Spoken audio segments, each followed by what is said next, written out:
Halo. Halo, halo.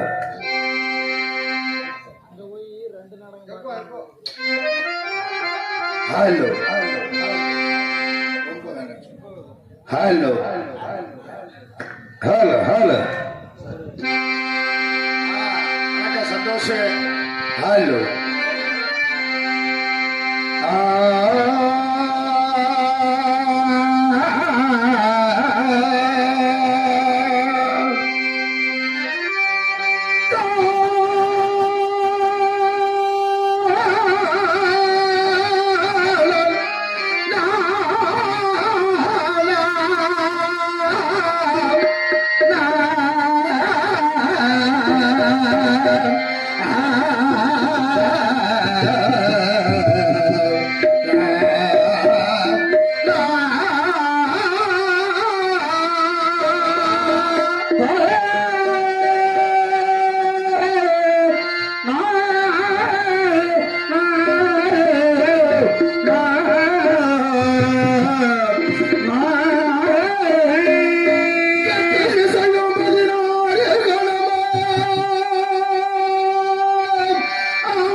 Thank you.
Hey,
பெரியோர்களை மதிப்புக்கும் மரியாதைக்குரிய நண்பர்களை வட்டார நாடகத்தில் ரசிக பெருமக்களே, உங்கள் அனைவருக்கும் இதோ பாஞ்சாலங்குறிச்சி கோட்டையை பரிவாசம் செய்து வரும் வீரவாண்டிய கட்டபொம்மன் முடிசாய்ந்த வணக்கத்தை உங்கள் பாதங்கள் தொட்டு கழிவுடன் சமர்ப்பிக்கிறேன். நன்றி, நன்றி கடந்த வணக்கம் வணக்கம் வணக்கம் வணக்கம் வணக்கம் வணக்கம்.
ஹலோ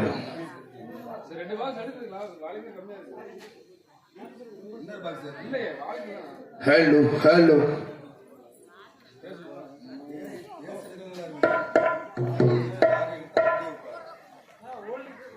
பிரபலப்படுத்த ஆசைப்படுகிறேன். அனைவரும் கவி கூர்ந்து செவி சார்ந்திருக்கும்படி பணிவுடன் கேட்டுக்கொள்கிறேன். நன்றி நன்றி கிடந்த வணக்கம் வணக்கம் வணக்கம் வணக்கம் வணக்கம். ஆனால் தமிழ்நாடு தமிழனுக்கு அந்நிய நாடு அந்நியனுக்கென்று இந்த வீர சபத வெட்டி இந்த பாஞ்சாலங்குறிச்சி கோட்டை அண்ணன் தம்பி இருவரும் சீரோடும் சிறப்படும் ஆட்சி புரிந்து வந்தோம்.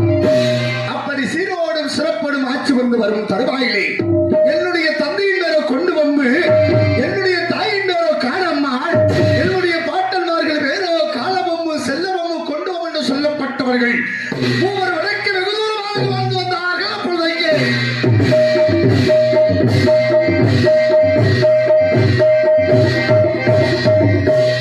எங்கு வாழ்ந்து வந்தார்கள்? வடக்கு வெகு தூரமாக பாண்டூர் பம்பர தேசம் கொத்தப்பல்லாரி தேசத்திலே கம்பளியம்பட்டில் வாழ்ந்து வந்தார்கள். உடைய தந்தையார்கள் பாட்டன்மார்கள். அப்பொழுதைக்கு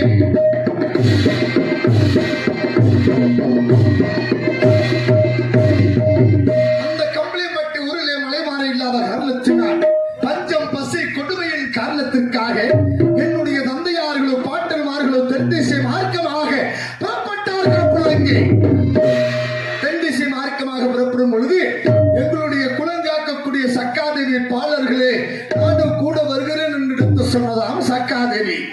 சக்காதேவி சொன்ன காரணத்திற்காக என்னுடைய தந்தையார்களும் பாட்டன்மார்களும் பச்சை மூங்கில் வெட்டி அதை கூடையாக செய்து சக்காதேவி கூட மீது அமர வைத்து எங்களுடைய பாட்டி ஆகிய முத்தம்மாள் தலை வைத்து தென்திசை மார்க்கமாக வந்தார்கள். என்னுடைய தந்தையார்கள்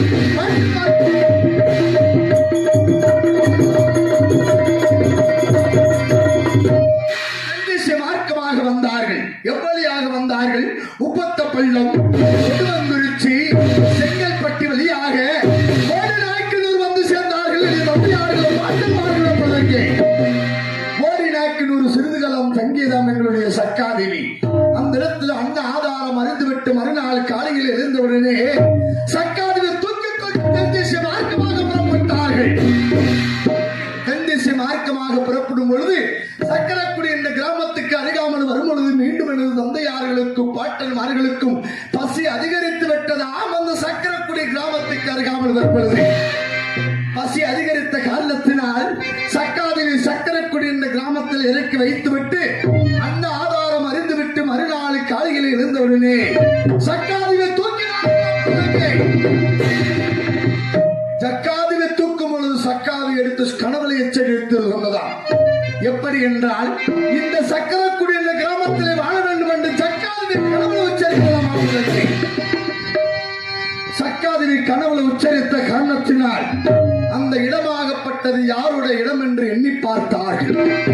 அப்பொழுது அங்கு இருக்கக்கூடியவர்கள் அனைவரும் எடுத்து சொன்னார்கள், உங்களுடைய இனத்தாராகி எட்டப்பள்ளியிடம் என்று எடுத்து சொன்னார்கள். அப்பொழுது ஓடோடி சென்றார்கள். இது தந்தையார்களும் பாட்டன்மார்களும் எங்களுடைய இனத்தாராகி எட்டப்பனியிடம் இடம் கேட்டார்கள். எட்டப்பன் என்ன வார்த்தை சொன்னார்? இந்த இடத்திலே வாழ வேண்டும் என்று சொன்னார். வருடம் ஒரு நாள் சங்கராத்திரி பொங்கல் அன்று 5 வரக்கல் அரிசியும் 1 குட பாலும் 5 ரூபாய் காணிக்கையும் ஒரு கும்பில்லாத மூலக்களை காணிக்கை கொடுக்க வேண்டும் என்று சொன்னார். எட்டப்பனம்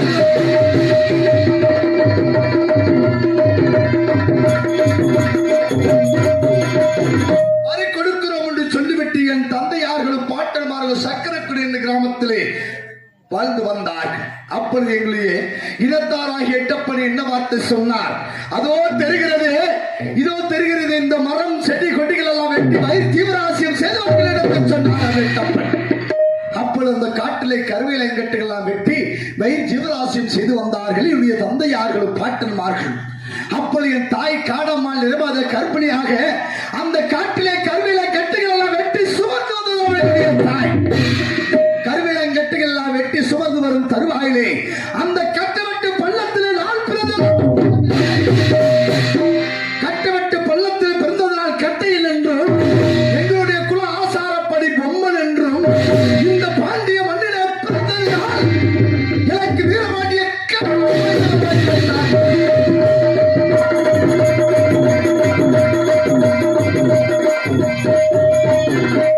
வீரபாண்டிய கட்டபொம்மா என்று பேரலாமத்து சுற்றினார்கள். எனக்கு முன்பதாக துரசிங்க பாண்டியர் ஒருவன் பிறந்தார். அதற்கு பின்பதாக தங்கை முத்துநாச்சி பிறந்தார். அதற்கு பின்பதாக ஒருவன் பிறந்து சில நாட்களாக வாய் பேசாமல் இருந்தாராம்.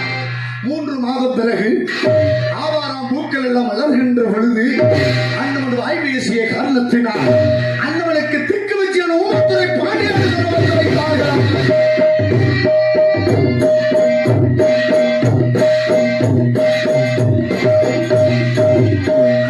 ஊமத்துறை பாண்டி என்ற பேரமுத்து சுற்றினார்.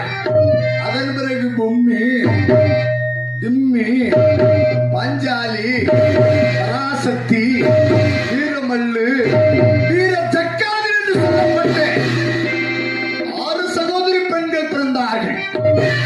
நாங்கள் எல்லாம் பிறந்தவுடனே தந்தையார்களுக்கு பாட்டன்மார்களுக்கு தாழ்ந்த வயதாகிவிட்டது, அல்லாடும் காலமாகிவிட்டது. ஒரு நாள் சமயமாக என்னுடைய தந்தை கொண்டு பொம்மா அன்போடு அழைத்தார். மகனே கட்டபொம்மா வருவாய் வருவாய் என தந்தை கொண்டு பொம்மா அன்போடு அழைத்தார். பிள்ளைங்க நானும் அருகில் சென்றேன். எனக்கு ஒரு கைவரிசை, கத்திச்சண்டை, தலையேற்றம், குதிரையேற்றம் போன்ற பயிற்சிகளை கற்றுக் கொடுத்தார் என்னுடைய தந்தை கொண்டு நன்றாகவே கற்றுத்தந்தேன். ஒரு நாள் சமயமாக என்னுடைய தந்தை கொண்டு வந்த மகளை கட்டபொம்மா நம் இனத்தாராகிய எட்டப்பளுக்கு சேர வேண்டிய வரியை கொடுத்தவன மகளை எடுத்து சொன்னார். அண்ணவனுக்கு அதற்காக வரி கொடுக்க வேண்டும், ஏன் வரி கொடுக்க வேண்டும் என்று மறுத்து பேசிவிட்டு எங்களுடைய குல வழக்கப்படி காலையில் காடு வேட்டை, மாலையில் முயல் வேட்டை ஆடி வருவதாகவே எங்களுடைய குல ஆசாரத்தை. அப்பொழுது நாடு தம்பி ஊமத்துறை பாண்டியன் வேட்டைக்கு சென்றோம். வெகு தூரம் சென்றோம். 7 நாட்கள் ஒன்றாக சேர்ந்து ஒரு வெள்ள முயலை விரட்டி சென்றோம். ஊமத்துறை பாண்டியா ஓடிவா, அதோ பார்த்தாயா 7 நாட்கள் ஒன்றாக சேர்ந்து ஒரு வெள்ள முயலை விரட்டி செல்கிறதை பார் தம்பி என்று எடுத்து சொன்னேன். வெகு தூரம் சென்றது அந்த வெள்ள முயல்.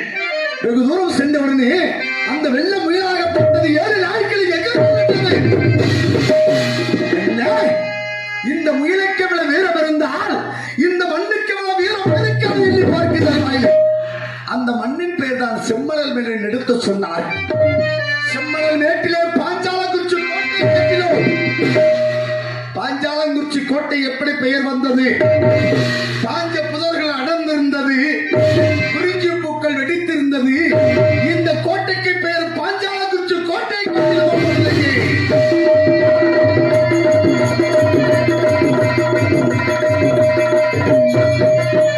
பாஞ்சாலங்குறிச்சி கோட்டை கட்டி அண்ணன் தம்பி இருவரும் சீரோடும் சிறப்போடும் ஆட்சி புரிந்து வந்தோம்.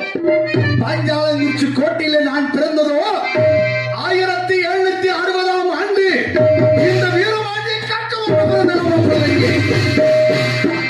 நான் பிறந்த நாளிலே 1000 கம்பளம், 100 பரிவாரம், 64 போர்ப்படை தலைவர்கள், 72 பாளையத்தை பட்டயக்காரர்கள், சில்லவாறு, கொல்லவாறு, ஏகிலிவாறு, கம்மவாறு, பாலவாறு, பாலகுரிவாறு, தோக்கலவாறு என்று சொல்லப்பட்ட நாங்கள் 9 கம்பளம், 18 தொட்டியம், கம்பளத்திலே உயர்ந்த கம்பளம், ராஜ கம்பளம் என்று வேதவார்த்தோடு பாஞ்சாலங்குறிச்சி கோட்டை.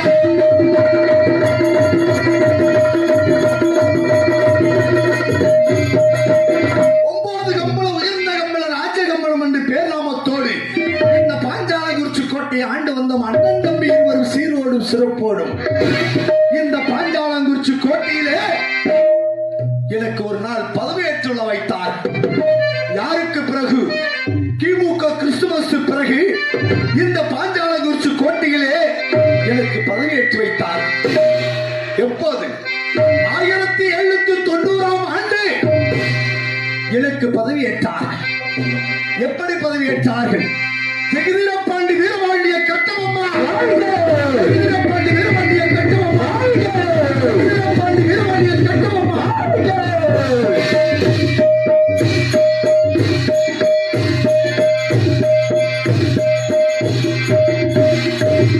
எனக்கு பதவியேற்று வைத்தார்.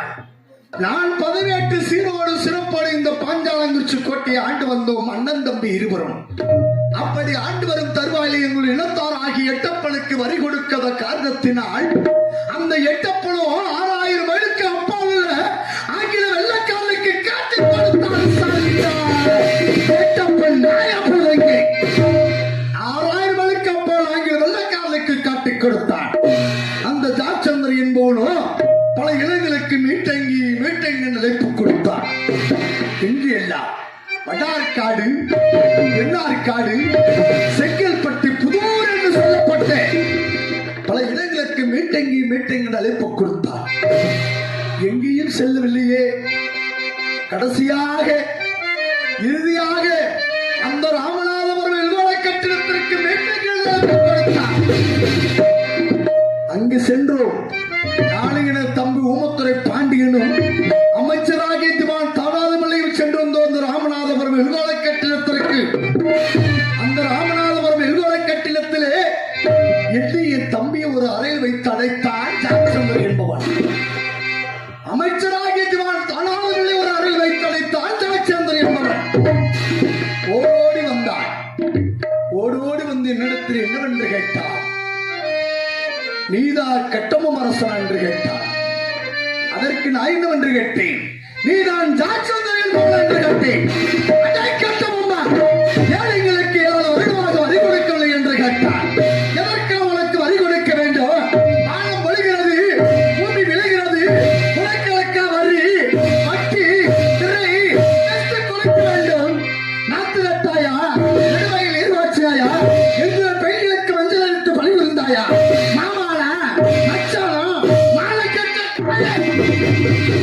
எதற்கு அவனுக்கு வரி கொடுக்க வேண்டும் மறுத்து பேசினேன். இந்த மறுமணத மேடையிலே இந்த மடியப்படுத்தல்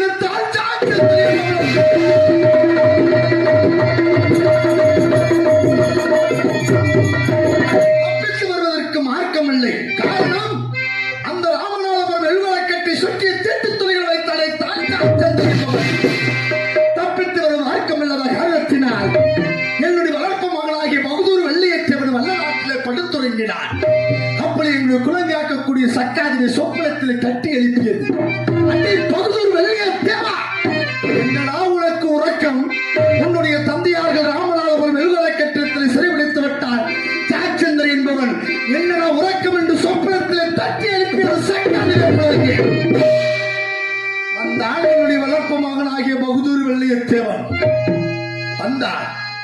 வெள்ளப்பிரவி மீது சவாரி செய்து வந்து ராமநாதபுரம் வெள்வள கட்டிடத்தை சுக்குநூறாக உடைத்திருந்தால் அப்பொழுது வளர்ப்புமாகி பகதூர் வெள்ளையத்தேவன்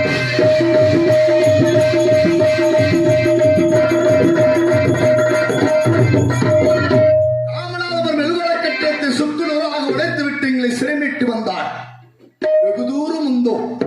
வெகு தூரம் வந்து ஆட்களை சரிபார்த்தோம். நாங்கள் அனைவருமே வந்து விட்டோம். ஆனால் எங்களுடைய மதிப்புக்குரிய மந்திரியை மட்டும் காணவில்லையே. ஓடி சென்றோம்.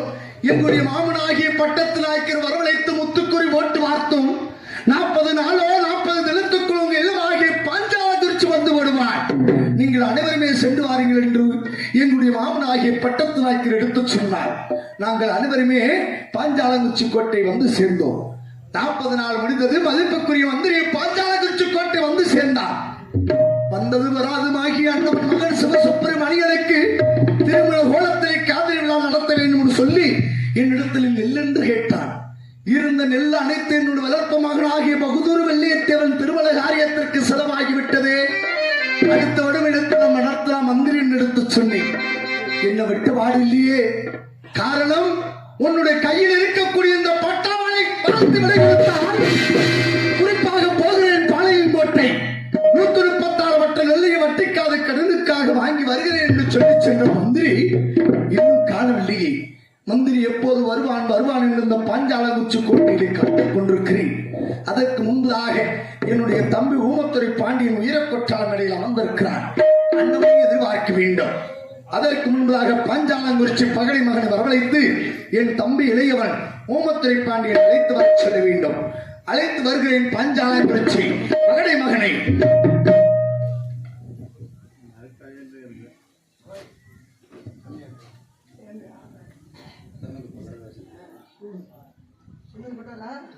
சேர்ந்து என் உயிரானே நடமாடும் பரிசற்கடை சேகரன் அவர்கள் என் மீது அன்பு கொண்டு எனக்காக அன்பு செல்வத்தை வாரி வழங்கியுள்ளார்கள்.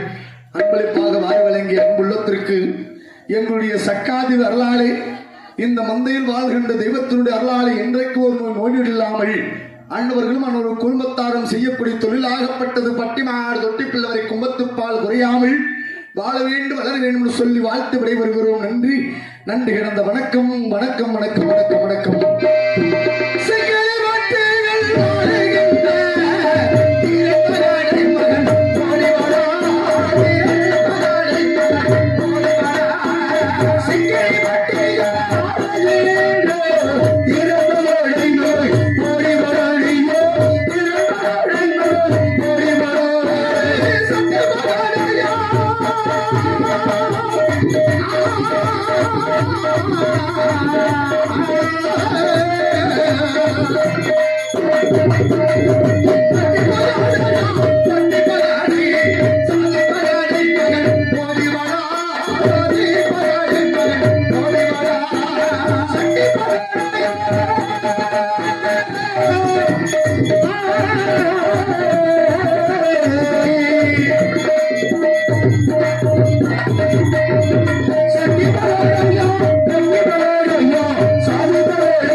பகடை அழைத்திருக்கிறேன். பகடை வருவரையும் இந்த அரச மண்டபத்தில் அமர்கிறேன்.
பாஞ்சாலங்குறிச்சி வீரமாட்ட கட்டபொம்மன் அரண்மனைக்கு வந்தாச்சு. மகாராஜாவை சந்திக்க வேண்டும். அதுக்குள்ளே ஒரே ஓட்டம், ஒரே தம்மு, ஒரே தாண்டு. அன்புக்குரிய பாசத்துக்குரிய சிவராஜ் வரதராஜ் பிரகர்ண ராஜா அன்புள்ளங்களும் எனக்காக 50 ரூபாய் அன்பு பரிசாக வாரி வழங்குள்ளார்கள். அன்பளிப்பாக வாரி வழங்கிய அன்புள்ளத்திற்கு ஆண்டு நோடு அருளாலே சக்காதி அல்ல என்றைக்கோ நோய் நொடி இல்லாமல் வாழ வேண்டும் வளர வேண்டும் சொல்லி ஆழ்த்து விட விரும்புகிறோம். நன்றி நன்றி கிடந்த வணக்கம் வணக்கம் வணக்கம் வணக்கம். கோடி நமஸ்காரம் செய்த மன்னா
எதற்காக வரவழைத்தேன் தெரியுமா?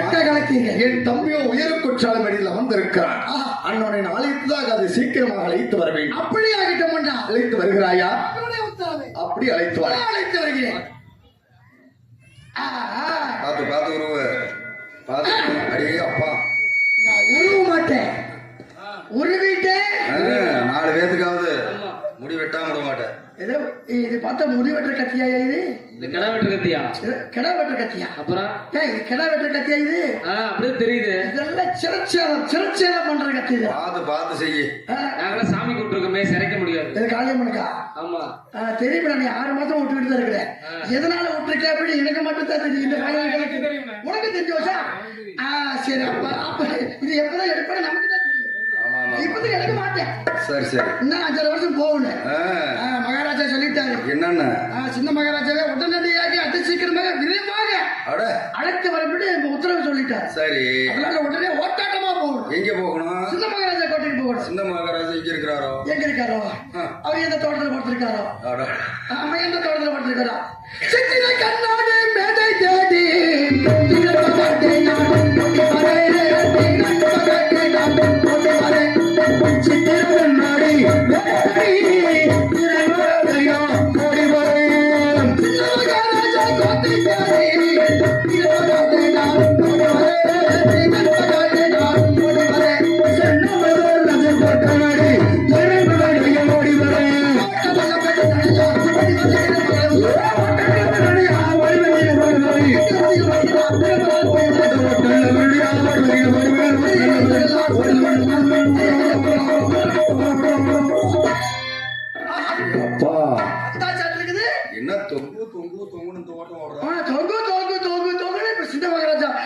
சித்திரை கண்ணாடியே வந்தாச்சு. சரி, மகாராஜா